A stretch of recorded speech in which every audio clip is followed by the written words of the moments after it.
That video of the monkey fucking All right, everybody, welcome to After Hours at the fucking Christ. I don't even know my own intro anymore.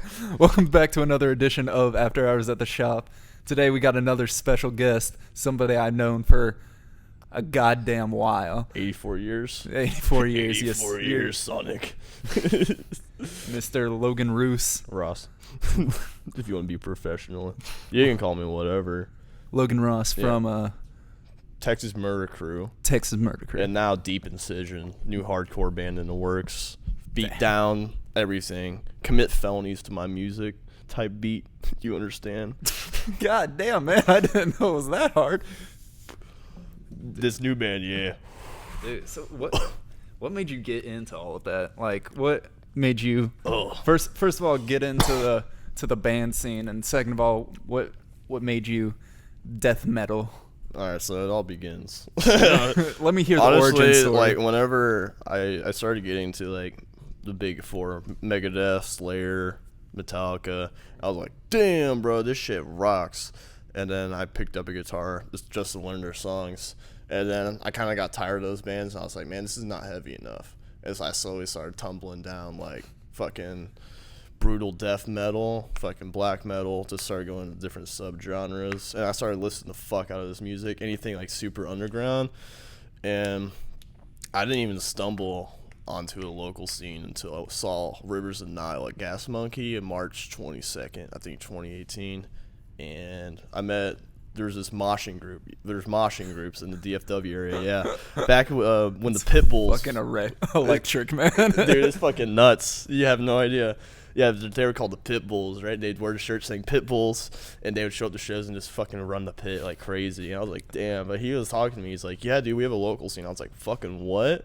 And I was just like astounded. So my first show was actually at Tomcats West, which just shut down because of COVID. Fucking rest in peace. That place was awesome. It's the most dive bar fucking shit ever. It was so dusty, but I loved it. They had like drum heads on the walls of like all the bands that played there. They had like Tesseract, fucking Preferee, like all these big bands now. And they even had blood in the dance floors. Fucking drum head there, yeah. Really? Yeah, dude. It was like such a small venue. But I saw back when Necrosis released their EP release show, they played a fucking hell of a set. Necrosis, some band from Austin called I can't remember. Sorry, guys. Dude, it's good. A lot of other bands, and I was just fucking struck. Like, I was like, oh my god. I went to school the next day. I was like, guys, holy fucking shit, you won't believe what I did last night. So I started getting into the fucking local metal scene, like senior year, like hardcore. And I always knew I wanted to be like a death metal vocalist, because like I was like, dude, because like I would listen to like bands like starting sophomore year and like trying to scream to it. It sounded like ass. But then I like actually started practicing. I was like, you know what, I think I can do it. Yeah, I was like looking for a while, but like most bands in the scene are usually the same members from other bands. Like at Steinax, there's their drummer Colby, my boy, fucking he's in 6 different bands, and he's also an English teacher at high school. He's in 6 different bands. Yeah, like what, dude. what I can't name all of them. What grade level? 9th grade. He teaches 9th grade freshman English. Imagine going into the first day of high school, first period, and he's just like jamming out to some of his It's like music. Mr. Chamberlain. Exactly. Yeah, dude. It's like my homie Mr. Chamberlain, bro. Oh my gosh. Yeah, dude. But it's pretty much the same people that are like actually good musicians in the scene, right, but they'll just do a different band. So like you got guys from like Necrosis who are in one their bassist is in just their bassist actually is in Demon Seed and Mortifying Deformity. Right. There's a guy who's like probably the best drummer in the metal scene right now. His name's Brendan Shackelford. He's like he just hit a big band. I forgot their name, but Brodequin, that's what they're called. And he's also the live drummer for Disentomb, which they're huge. They're like, they tour everywhere. Yeah. And, you know, a lot of these people do like different things. So, there's like the same good musicians. So people, whenever they're starting a band, they're like, hey, I want this guy and this guy and this guy. And we're going to do something a little bit different. It's usually the same shit. Just they want to try something a different way. They want to have different people in their group. Yeah, pretty much. They want to have the same people with that they know they're reliable Yeah. and to have gear type thing. Oh, okay. So like getting an entry like as a death metal vocalist was very, very hard. But then how'd you find that out? Or like how'd you get your foot in the door? I got lucky, honestly. got lucky? So I was at They took a chance on you? Yeah. I was at TXDM Fest, Texas Death Metal Fest. So TXDM, Texas Death Metal. Yeah. That's like the brand name of it. There was a bunch of bands playing that night, and one that my friend, who's now our new bassist, got me hooked on was the Texas Murder Crew. And I was like, okay, because they're slam. They're pure slam, and their guitarist is, well, our guitarist is ex-Devourment. Devourment's big. Like, Big they band, invented yeah. a genre big. They're like the grandfathers of slam, which is a Really? huge genre. Yeah, it's like that chun chun chun chun. You know, it's Okay. that groovy shit. Like, makes you want to fucking like beat down someone. And I was listening to her set. I was like, fuck yeah, dude. That's like going around moshing or anything.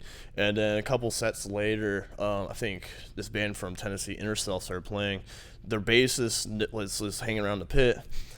So like our old bassist, Tim. And I was just going around. I was going nuts, dude. I was fucking like, I was drunk off my ass kind of. But I was just like fucking jumping and like screaming. But he heard me scream. And he was like, bro.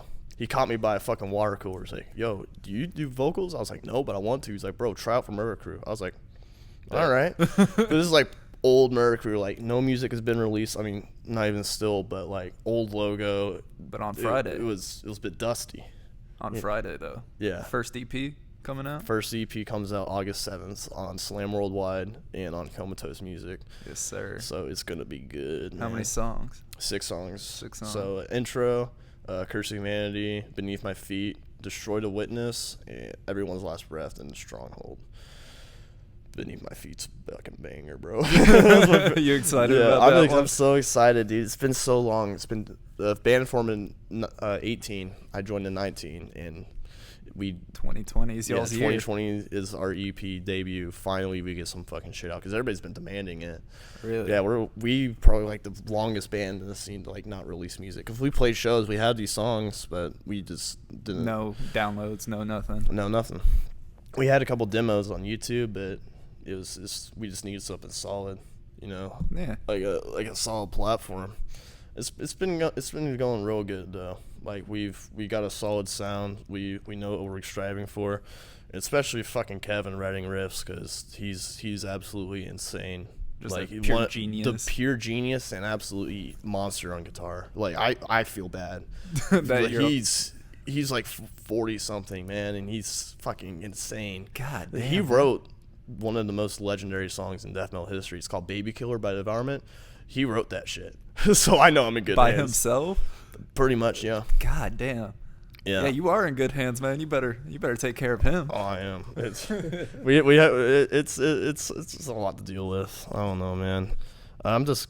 It's just so good for me though, cause like I remember the first day I like tried out, I was like, holy shit, dude, there's no fucking way. But like I put my fucking mic, like I got on the mic for the first time. I was like, oh shit, I can actually do this shit. Oh yeah, that was your turning point. Mm-hmm. Like I sounded like shit, like compared to when I first started. Like it's very good to be in a band because like actually practice and like I sound way better over the years. Yeah. Even people that like I was jamming like my other band today, they're like they heard me do vocals. I don't do vocals, and they're like, oh shit, bro, damn. It just feels good to kind of like flex it on people. Like yeah, I can do death metal vocals. Yeah, it's just one of those niche things. You know? Something slight. Yeah. It's just fun, man. What does that do to your throat, man? It fucks up your throat if you do it wrong. You have to use your diaphragm and use your throat as like a little bit of an amplifier and to change sounds, and all about tongue movement too. It's hard to get at first. I mean, you can watch a couple YouTube videos, but that ain't gonna do shit because you need to just do it on your own and find out.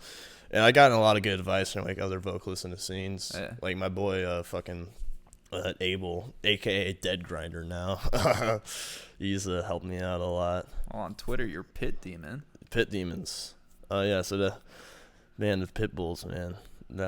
Back when the Pit Bulls broke up, basically, most of the Pit Bulls were the moshing group, right? It's a moshing group here in DFW. Bunch of fucking pussy push moshers, as the hardcore people say.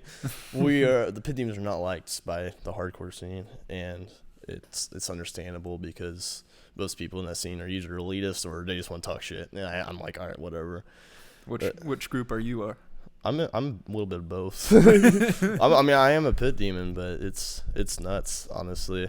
I mean, I was wanting to be a pit bull back when it was thriving, but a bunch of shit happened. I still don't understand what really happened, and shit went haywire. They were about 26 members deep, and about 22 left. All 22 left, and went to go to no, that's wrong. 14 members. Because there's a thing called the OG 14 of the Pit Demons. Oh, okay. So 14 people formed the Pit Demons, and then it's just our own moshing group. It's been almost our year anniversary just hit too. So It's only been a year, and we've had 2,000 likes on Facebook, and we're very well known. It's pretty much the same thing, just a different name. Man. And I don't really like the name Pit Demon because it makes you seem like a Satanist. And I'm just like, but it's cool. The logo's cooler in my opinion because it's more of a death metal font compared to Old English. And there's not that much. It's more like a strong democracy, so everyone has a voice. And it's run like a biker gang, but it's not a biker gang. It's because we have the board members. They have their meetings and shit. You have the OG 14 people who are above the members. And then then you have prospects. Oh, okay. So literally like a biker gang. Prospects are just people we scout. So if we're like, hey, this guy's been good, we'll be like, hey, you want to be Pit Demons? They're like, okay, cool. We'll surprise them. Be like, you're a prospect now, and it'll be like, cool. They'll be like, yes or no. Usually, yes. No one has really turned it down. And if they do good, or if they're like, it's pretty easy. All you do is just show your face a lot and just be around at shows and mosh. And then you'll get the shirt. It's nothing crazy. This world that you're describing, beyond my comprehension. Yeah, this exists. This is real. I bet 99% of my listeners, no clue what you're talking about at all. Yeah, but it's metal, man. It's literally it's the shit we do, man. I fucking love it because it's just. It really blew me away. When I first went to my first couple shows. And because I was at school, I was like, bro, dude, the new Inferi just dropped. And everybody's like, what? But everybody's like, bro, dude, the new Post Malone, bro. And I'm just like, what? But in the metal scene, just meeting all these people, and I'm like, they're like, yeah, dude, I know Migwa, yeah, I know fucking Rivers and Nile. I'm like, oh shit, these are my people, bro. I'm like, yeah, you're speaking my language now. It was just such a relief. But, you found your pack, man. I found my fucking pack finally, dude. Fucking God, I cannot. I just can't do mainstream music, man. And my biggest reason I'm so strong on metal is because or any sort of form of hard music is whenever someone's screaming, that's the rawest form of emotion coming out of them. That's their last fucking stand. It might not sound cool. It is an acquired taste. Don't worry. When I listened to my first black metal album, I wanted to throw up. I was just like, this is awful. But that's that, and it's also the hardest type of music to play out there. It's not the hardest, however, it's definitely very hard, and it's the least rewarding for doing so. You won't see that. What's up? Why is it the least rewarding? Because you're not going to see Dying Fetus get a Grammy. You're not going to see any of these bands because they have such a violent image. Yeah. No one's going to sit down and take them seriously. It's just not generally accepted because it's all over the place and chaotic, and it's not really PC friendly. So would you rather keep it as how it is? Oh, I would love to keep. No, if it got popular, I'd hate it. Oh, really? I would fucking hate it. Do you think most people that like death metal would agree with you? Yeah, absolutely. Most people in death metal are most humble people you meet. The nicest motherfuckers I've ever met in my life are in the metal scene. Right. Yeah. And you wouldn't think. They just kind of look scary. Yeah. Oh, they do. Most of these guys, so I have a homeboy in the Pit Demons, and he has a bunch of he's basically tatted. Head to toe, prison tattoos, and if you just get one hard look at this guy, you're gonna be like, I bet, man. I remember the first time I first talked to him, I was like, oh my fucking God. I was like, holy shit. Being a Frisco kid, I was like, oh shit, what the fuck, no. So this is gonna sound like pussy shit to you, but I went to the Devil Wears Prada word concert when I was 10 or something with my cousins, and everybody in there, I had nightmares for a week. But honestly, swear to God, nicest people I've ever met. Like, oh yeah. they saw me. I was like a little younger. They were like, "Oh man, you want to go on my shoulders so you could see everybody and everything?" And then like the mosh like started behind us, and we got pushed on. Oh fuck, dude, I miss that shit. You know, Devil Wears Prada. One of their songs is number 3 in the top 5 gayest breakdowns. Fucking facts, bro. Look it up on YouTube when you get a chance. Top 5 gayest hardcore breakdowns. It's fucking true. I mean, hey. Yeah, man. But yeah, back to what I was saying is like, I don't know, dude. Like, I think the main reason like everyone's just like on metal is like, yeah, it's heavy. Most of us are kind of fucked in the head, and that's what the music's there for. And most of it's super creative. Like most of these metal lyrics, if you read them, like first time I read Cannibal Corpse lyrics, it was like literally like about like dismembering a girl, like a dead girl, and like nutting inside her and like shitting inside her, like all these. It's just so crazy to see how creative these people can do to dismember a body that hasn't been done before, or. That's more of the death metal shit, but then you get more progressive shit's mostly like existential crises. It's very deep stuff. Black metal is mostly, hey, Satan, Lamau.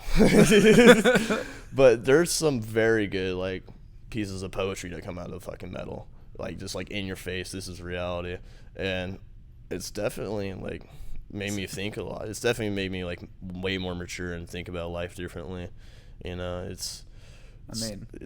I'm glad, man, this shit exists. I mean, if I read some poetry that about dismembering a body, maybe I would think about it like differently. Yeah, pretty much. And that's a problem with like today's standards with how everything is and cancel culture. A lot of people, I'm afraid in the future metal that it's gonna get lighter. Like people are just gonna stop talking about we're gonna fuck these dead bodies. It's not rape if she's dead type shit. Most of these people are saying this for the shock value and just trying to be creative. Like no one really means it. Yeah, I get it, but it's kind of out there. Yeah, I mean, it's not. There's not really cancel culture in the metal scene, but hardcore, yeah, you gotta be if you're gonna be in a band in the hardcore scene, you have to be like a politician at this point. Really? But then again, most of the shit people are getting canceled for is just like sexual assault and shit like that. I don't understand it. Like it's just don't fucking assault woman, period. It's not hard. Right. It's really not fucking hard. So some people would say that like death metal ensues that kind of action. That's not true, obviously. Hell no. It gives a way for people to vent it, if anything. No one's a fucking psycho murderer and shit. We just like dark shit, like watch horror movies. We're like, we just like stuff that people don't like, and there's a community for it. And if there wasn't a community for it, then you're gonna get people who can't vent or can't relate to anyone else, and then they're gonna do that shit. So I mean, thank God we don't live in like the 80s Reagan era where metal was like, if you listen to metal, you got discriminated against type, but fucking white America. We're way past that shit. It's just, I don't know, man. It's just, I just wish people had more appreciation for music in general, because that's what it really is. Because it's some hard shit to play. It's some fucking. It takes a lot of time and effort to even write a fucking metal song. It just pains me really to see like some of the easiest shit and some of the most uncreative shit is really popular. Like, I don't care. Like, there are some very popular metal bands. Gojira is one of them. Gojira is probably the most famous, not anymore, but death metal band. Like, they have some heavy riffs. They have some hard fucking lyrics, and they're actually non-global warming. I mean, but like pro-environmental, type shit. And same thing with Slipknot too. Like they're not really death metal. They're more like nu metal, but those types of bands, I'm glad that because they're out there to be like, yeah, this is a hard style music. It exists, and here's a good starting point for some people. How about if like somebody calls themselves a metalhead and then's like, yeah, my favorite band's Slipknot? that just comes to the point of elitism. It's like you're gonna encounter a lot of elitists in the scene, and I hate them. I hate elitists in general. Like, you listen to whatever the fuck you want, but don't tell me what to listen to. But however, like, if you're just gonna say like you're hardcore into metal and you're a metalhead and you listen to Slipknot, I'm gonna kind of laugh at you. I'll be like, all right, I'm gonna show you some real bands. Fucking shit, man. Slipknot's good. I can't stand Corey Taylor's voice, but they have some pretty good songs. Right. Yeah, most people in the scene don't like them because they're popular, and that shit needs to stop. You can like popular music, guys. It's not hard because like most our shit is underground, so like people are just trying to flex on each other. Yeah, I'm listening to shit with 100 viewers on Spotify. Like, who gives a fuck? It's music, dude. Like, I just don't like the new like the e-girl trend, the new goth shit. Okay, like, first off, goth isn't Cradle of Filth. You don't know what I'm talking about, but like, no, not at all. Like, the true goth shit was like Bauhaus, Joy Division, like the industrial shit in the 80s, and all these fucking girls coming out now is like saying, hey, I'm goth. Billie Eilish, Melanie Martinez, the Hot Topic. Now it's whatever like, they wow. play on Hot Topic radio isn't real goth music. Pretty much. Yeah. It's not at all. I would assume so, because I don't think real goth people shop at Hot Topic. Like, I'm not even concerned about the style. It's just, I don't like how they act unique and say, and you know, because you're not unique. You'll find someone else that looks exactly your fucking style 3 steps down. You're like, it's not hard at all. I just really wish people like just went out their boundaries and like explored music, explored different styles, and try to find their own shit. It's like, fucking hell, man. It's I don't get it, dude. Yeah. Just you do you, man, and don't conform to what everybody else.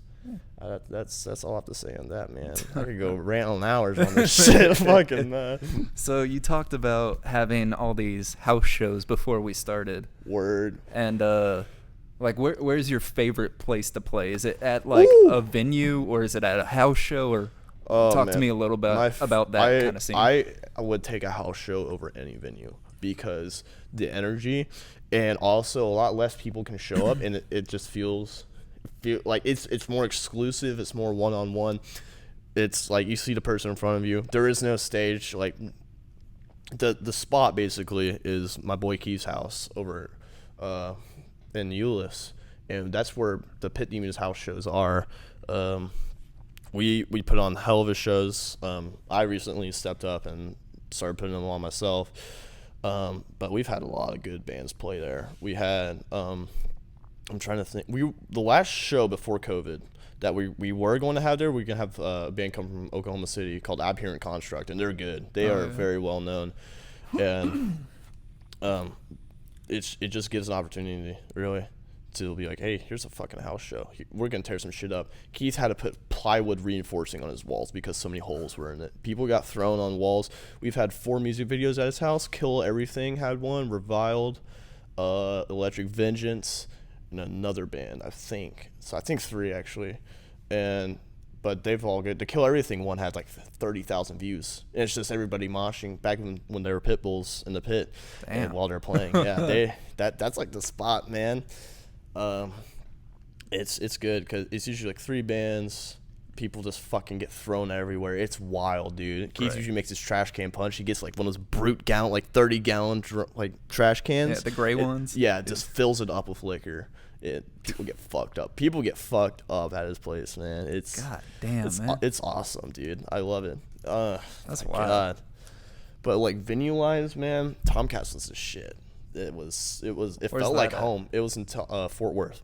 Oh, so, okay. So pretty right close. Across, about an hour from where I live at least. But it's literally across the street from the Rail Club, and this is when the Rail Club wasn't really prominent. So like Tomcats, all local shows were there. We had national shows there. We had fucking Spike come there.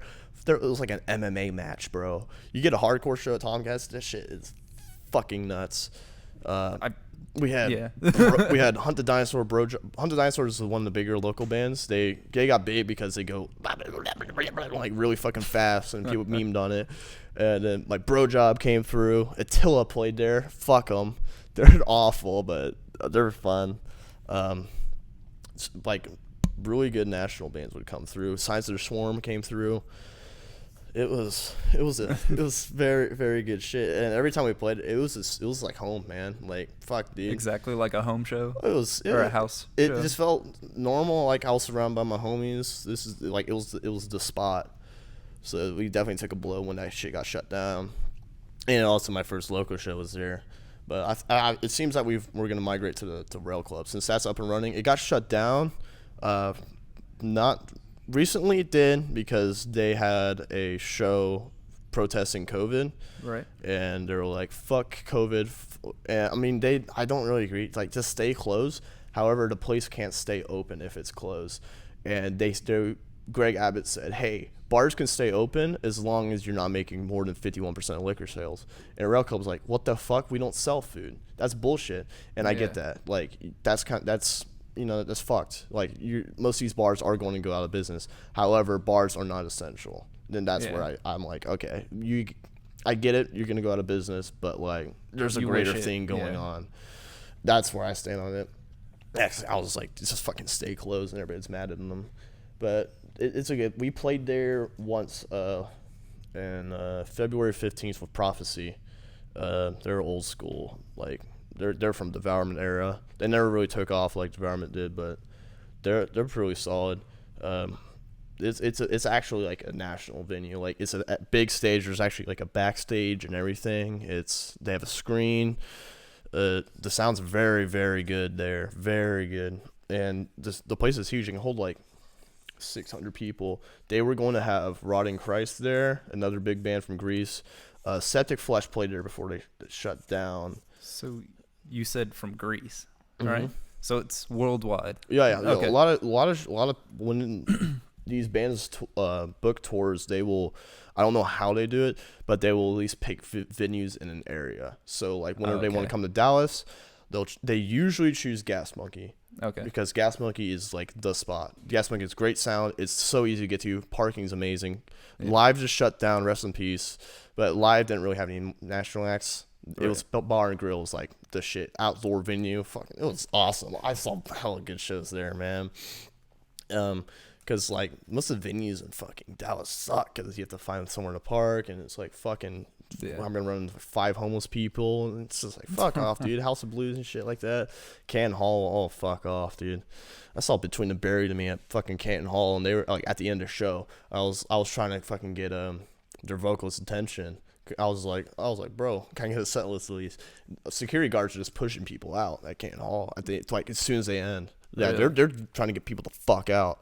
And Gas Monkey, it's like that's like basically the national version of like Tomcats. Is like we knew as soon as the security saw a bunch of people with Pit Demon shirts or Pitbull shirts coming in, they're like, okay, we don't have to work tonight, because like if some shit happened in the pit, we were like, all right, bro, we break that shit up. Like we run around, we hit each other, but like actual fighting, we don't do that shit. Like, so like if somebody gets seriously hurt, y'all are like, oh, okay, everybody stop. Or if people start swinging, or like actually like. It's a lot of drunk people. A lot of these no-name drunk people who will come to shows and try to have a good time. They'll get in a pit, and then they get hit, and they get all butthurt, and then they'll grab the guy who hit them and like try to fight them and shit because they're drunk off their ass, and we'll just break that shit. Normally security will just look over and try to rush, but they see us and they're like, all right, they'll like step back. They got them. Yeah, it's fun. Yeah. So what's the main goal for you? Me? Is it to play internationally? Yeah. Is it international? I want to play internationally and be comfortable being a full-time musician, like live comfortably, and like just focus on that, or just anything on the creative side. I just want to tour. That's all. I just want to go to places and play music. Yeah. Fucking get drunk and talk to like a bunch of like foreigners. That'd be awesome. I definitely want to go to play big festivals too. Like Wacken Open Air is the biggest metal festival. Right. That place is lit. I want to go to that. Also, Obscene Extreme, I think in the Czech Republic. It's like an outdoor venue. It's a party, dude. People are just like fucking shaving cream everywhere, beach balls. People are dressed up like a fucking like. It's the Coachella version of metal. Yeah, people are just going nuts, like absolutely crazy, jumping on stage and just having a good time. And that's just shit I just want to do, man. It just sounds so good. And we were gonna go on some sort of tour I forgot, but that got canceled because COVID, bro. Do you think as soon as this COVID stuff is over, y'all will be back on the train? I mean, we are. I mean, it's definitely it's good for the bands because most of these local bands were just playing shows and having fun, but it makes these bands get a break. Be like, all right, let's record some shit. Let's get some shit out there. People start throwing new ideas. There's a lot of releases from the local scene recently, so it's definitely good. But missed shows. There's like no I'm honest. Everybody's like, oh, 2021. People are like giving like a end date for COVID, and that's not happening. No, you're not just gonna wake up one day and then you see the news make, oh yeah, COVID's over. Well, now here we go. It's gonna be a fucking while. It's probably gonna be till 2022, honestly, before even we have the first national show. But it's just tough, man. I just want to. It's just hard to like. With shows is going to be like the last thing ever to like happen, because no one wants to go to a show with a mask on, especially in a mosh pit. Performers performers can't play with a mask on. It just if you're going to ask the drummer of Flesh God Apocalypse to play their entire set with a mask on, he's going to look at you in the eyes and say fuck no. Because that guy's playing 330 BPM like drums all day. Like that shit just doesn't happen. He's gonna pass out probably by the time he's done. Yeah, that motherfucker need to breathe. I think it's rough, man, and like it just feels weird. Social distancing at shows, that doesn't happen. No one fucking social distance. No one gives a fuck. Like it's just rough, dude. It's not what it's about. Yeah, it's up close, personal, in your face music. Yeah, exactly, and that's how it should be, and not.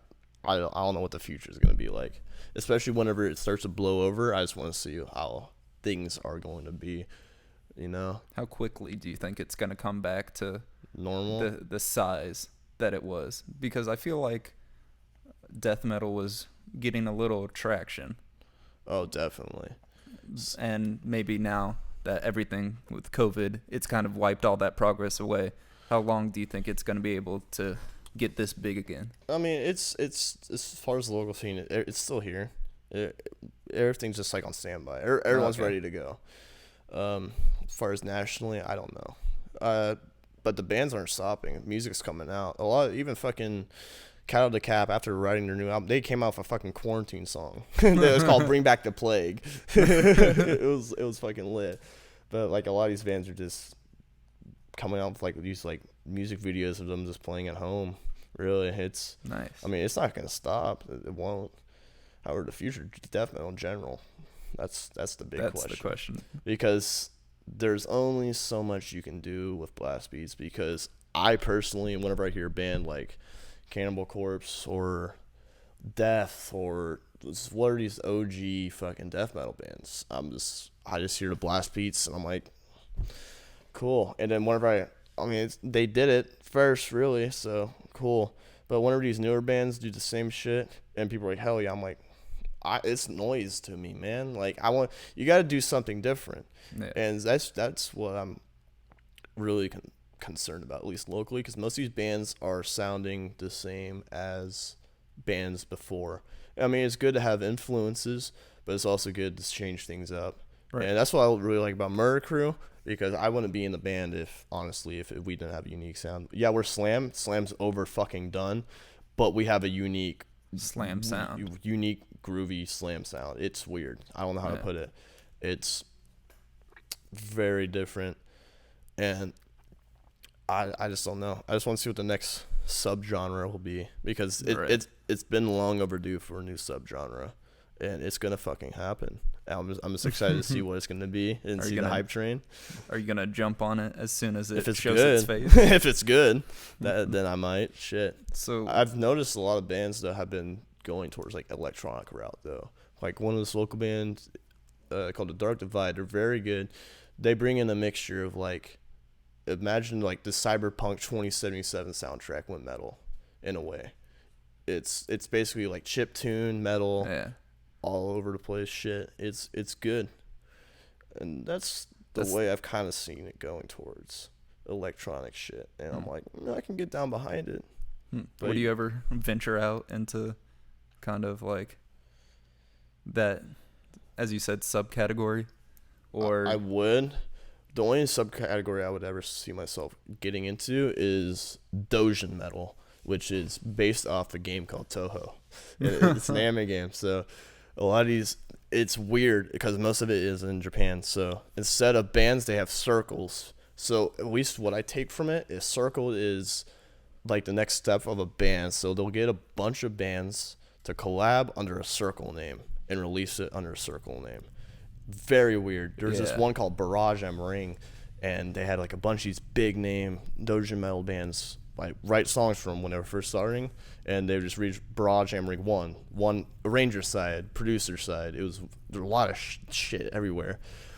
How many people is that? That's probably like a lot, man. I can imagine organizing that. That would suck. Like probably close to 50 people. Yeah, but you wouldn't have to do any work if you were the circle because you're not making any music. You just get the tracks and release it, mix it, whatever.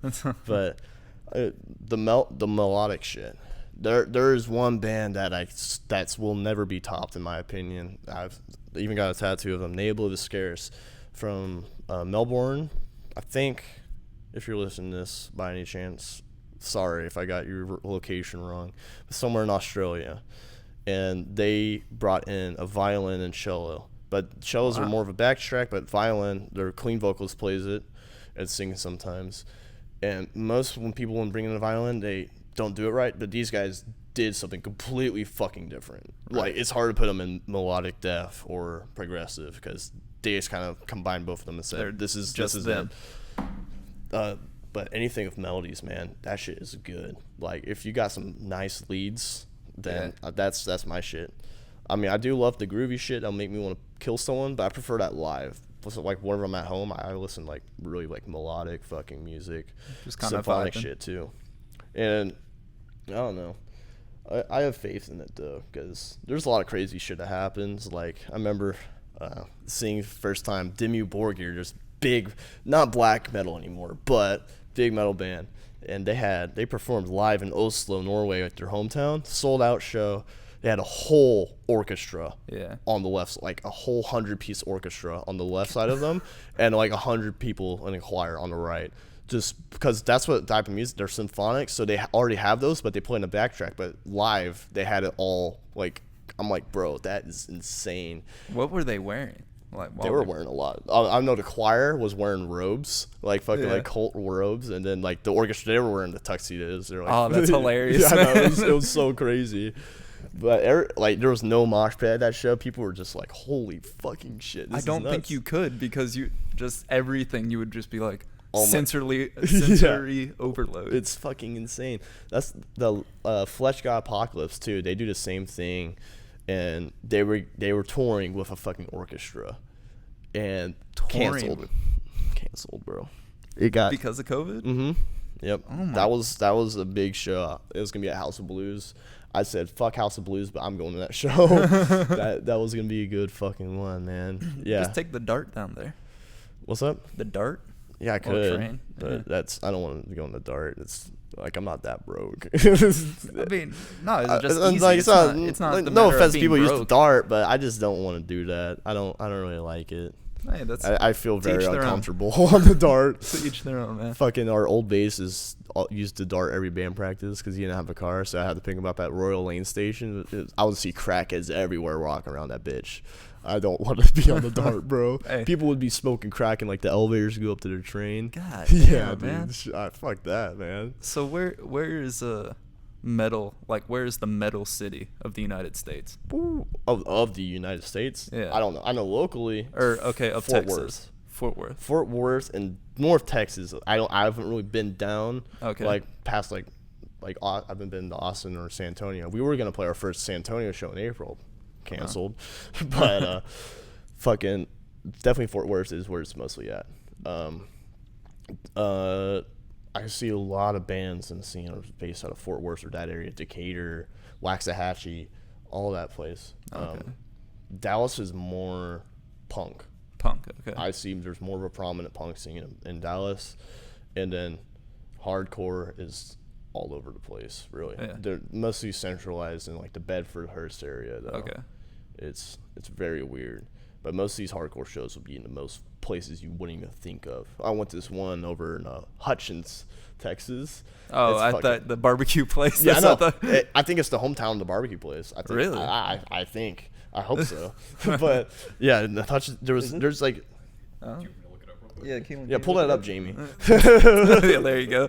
Oh, fucking hell, man. It was a fucking, it was called a shop. It's literally like a warehouse. It's like an abandoned warehouse, really. It's not abandoned, but it's run, but it's like, it has that feel to it. It's the worst sound ever, but holy shit. Like the power kept going off and everything. They don't give a fuck. They will throw the show anywhere. That's electric, though. Yeah. I bet going into that situation as a band and you're like, all right, man, let's fucking do it. They're like, hell yeah, the bands want that. They don't give a fuck. It did start in Texas, but out of all places, it was Princeton. No, well, Princeton, Texas. Princeton? For Hutchins. Where the fuck is that? Princeton, you keep going that way on Oh, word? Yeah. Oh, right, Greenville? Yeah. Oh, fuck that place. The one with the POW camp that got turned into a baseball field. What? Yeah. Damn. Yeah. Wow. And then a bunch of Boy Scouts go camp there every year. That must be weird. See a bunch of ghosts and shit of like Vietnam soldiers. Dude, I have. Yeah. I was in the Boy Scouts. Fucking hell. I wanted to be a Cub Scout, but my dad's like, fuck that. I'm so glad I didn't. Hey, dude. Because like all my friends were becoming ones. Because I went to Vega Elementary over in McKinney. Oh, yeah. Shit was a shithole. Fucking dude, our principal got fired because we had the lowest tax test scores in the fucking state of Texas. God word. Damn. Yeah. Word to that. Word, bro. Yeah. Everyone was a Cub Scout, and I was like, yeah, I'll do it. Fuck it. Why not? Because I was a trend person. And my dad's like, fuck no, we're broke. Remember Tanner Elliston? Oh, fucking hell. I remember that motherfucker. He's a Marine now. Yeah. By the way. Yeah, hell yeah. Shout out to him. Yeah, he actually fucking did it. Yeah. Same with JR. And yeah, shout out to all of our military folks. Yeah, for real. You guys are. You wouldn't do. I wouldn't. I literally had a dream last night. It was a nightmare that I got enlisted into the army, and they're like, "You're going to Iraq." I was like, "Motherfucker, dude!" Yeah, I was like, "I don't want to do that. I don't want to die." You know, it takes a different human. Yeah, for real. I would never do that shit. He was in my Boy Scout troop. Oh, really? Yeah. And him and one of my other friends were playing with matches. Oh. And so they did something called a flaming Hitler, right? Well, what? A flaming Hitler is what they called it. So they put the match on the match strike slit, and then they flicked it like a paper football. And then it would just send it like rotating, and then it would hit something. They would flick those at me. Oh, motherfuckers. All day. Dude, that motherfucker's like a straight sociopath. like I don't know how he passed the background check. Like, I'm gonna be real. I don't know, man. This is a fucking nutcase. We'll see. I don't give a fuck. Oh my god, dude. So, a lot of shit, man. EP coming out Friday. Dude. What else you got going on? We have 5 new songs written, waiting to be recorded. Very nice. We probably gonna go to the studio of the guy who mastered our tracks, because we were self-recorded them last time, right? And they sound like shit, but the guy mastered them, made it sound amazing. So I'm like, okay. Do you think it's gonna be cheaper this time? I think it's gonna be expensive to actually record. Yeah. Okay. I know some local band, won't say their name because confidential information. They paid $10,000 to drive to Missouri to record and mix and master their, I think, 5-song LP. 5 songs. Yes. So I'm not a big music person. Yeah. So what's the difference between EP, LP, EP album, is usually demo, extended play? Okay. LP is long play. Long play. I think that's it. EPs are usually like a demo, but they've been refined. Okay. So bands usually start with a demo. Here's the raw recordings that we tried our best with as a band. EPs, here's the same songs that were recorded, or like 2 songs off the demo and 2 new songs. And it's usually like 4 or 5 or 6 songs. And it's like, this is the first shit we got out. Right. Or we're just trying to get something out. LP is the whole the whole thing, the This is long project. schlong. It's the real deal. It's usually like 40 minutes, Okay. 40 to an hour, but Okay. it doesn't have to be. You can call it whatever. Like I know some LPs out there that are 11 minutes long. Like, okay. like as long as they have the songs out there, like grindcore bands usually stay within about their longest song will be about like a minute. How long Yeah. is your longest song? We have about a 6-minute song. Oh, okay. It's called it's one of our newer songs. Every life comes with death sentence. We call it Elk Watts because that shit's long. Quads. Yeah, we have 3 vocalists on that track. You and 2 others? Or? Mhm. Okay. Yeah, so we have 2 vocalists. So it's me and Brent Wells. So we just go back and forth. We like Vil Jaharda is another band with 2 vocalists. They just go back and forth, back and forth. He has a certain style. He's fast, in your face, and I'm just slow, like gutturals, Methodical. low, and I can do some highs here and there. But I'm very excited to see like our newer music come out because we all wrote them as the band, like Right. our current lineup. So it sounds very solid and everything's very tight Right. on it. So earlier you talked. Problems. Oh, Well, the for problem is lyrics, man. Writing lyrics is hard. That shit is rough, dude. How Just do you- writing vocal tracks is difficult in general. Everything's hard, man. yeah. I thought it would be easy, but fuck, it's way easier to cover, man. Oh, Fucking cover bands, dude. You know how like cover bands get hella money. Like, really? they get paid more than local bands. Like, the minimum guarantee for a cover band will be like $300-$400 a play anywhere, because Really? people will just show up and be like, oh shit, these guys are gonna cover Iron Maiden songs. Hell yeah, I know Iron Maiden, and then they'll just Yeah. listen to the songs that they know live and just have a couple drinks and sing to it, even though how shitty they are. They like that's the money. Like I fucking hate cover bands. Nostalgia. Yeah, it's nostalgic, but that's not your music. You didn't come Yeah. up with that. You didn't have any partaking in that, and you're profiting off it. Fuck you. Like, sorry if anyone who has a cover band listening, but god damn it, like write your own shit, man. I mean, it's fine that being a cover band, like smaller bands, in my opinion, like bands that have broken up, or at least like Okay. throw like a cover song of a band that's not around anymore, like on an EP. That shit's dope. Okay. Like- So like tribute to them Yeah. rather than Tribute to the people Taking their product. inspiring you. okay. What we did, we covered Devourment's fucking Choking on Bile, because Kevin wrote Molested to Decapitate. He wrote all the guitar tracks as far as I know, not maybe all of them. I think Brian Wynn from Kill Everything did some of it too, or whoever the fucking guitarist was. I don't fucking know. However, we were playing a show, fucking Brain Dead Brewing Festival. Devourment headlined that bitch because they're like the biggest local death metal band. Yeah. They're not the new Pantera, but Right. they're of brutal death metal. Yes they are. We covered Choking on Bile, which is their song, Right. before they played. We were playing before them. We co-headlined with them basically. Oh wow. Yeah, and I was drunk as shit. I was like, man, fuck you, Devourment. We're covering this better than you.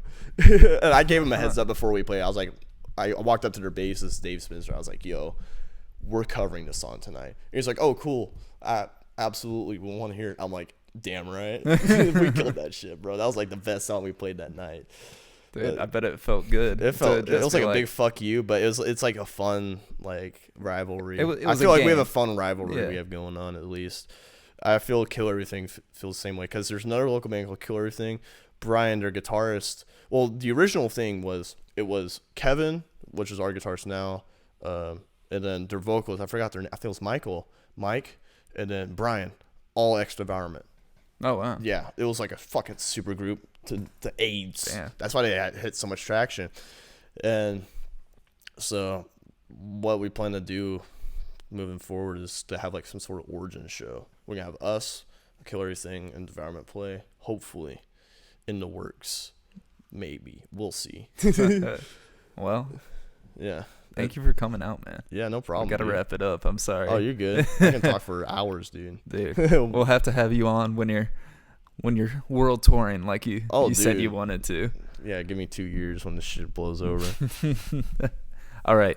EP on Friday. Word. Where can they listen to it at? You can listen to it. I don't know. I know we selling CDs though. For Where real. are you selling CDs at? I'm selling CDs. I'm selling them. The whole band's selling them. Comatose is also distributing them. Sound of White Noise Records is distributing them. Comatose, I don't know if they're putting it on digital. They might, but it'll definitely be on Bandcamp and it'll definitely be on Spotify. All right. Yeah. So. And YouTube. YouTube. Yes, sir. What's the YouTube? YouTube. It's gonna debut on Slam Worldwide YouTube channel. Slammer White YouTube channel. Yep. What's your Twitter? Because you post at Roost the Goose, baby. At Roost the Goose. Yes, sir. Thank you, sir, for coming on. And thank you guys for listening to another edition of After Hours at the Shop. Word. And we'll see y'all next time. All right.